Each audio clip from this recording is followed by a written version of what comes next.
في معركة أجنادين التي هزت أرضها تحت أقدام المقاتلين، كان العرب والمسلمون يسطرون صفحة جديدة في تاريخهم المجيد.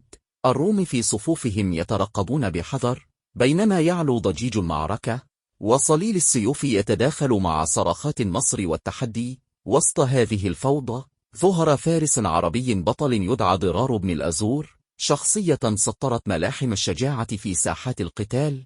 ضرار الذي عرف بين أعدائه بلقب الشيطان عاري الصدر لم يكن فارسا عاديا، بل كان رمزا للمهارة والجرأة. حين كان يشتد عليه القتال كان يتخفف من درعه وقميصه ليقف أمام أعدائه عاري الصدر، تحد سافر يثير الرهبة في قلوبهم. بحركاته السريعة كان يضرب يمينا ويسارا وكأنه إعصار لا يوقف، يجبر أعداءه على مواجهته أو الفرار من أمامه. وذات يوم وبينما المعركة في أوجها، وجد ضرار نفسه في مواجهة قائد الروم الشهير وردان.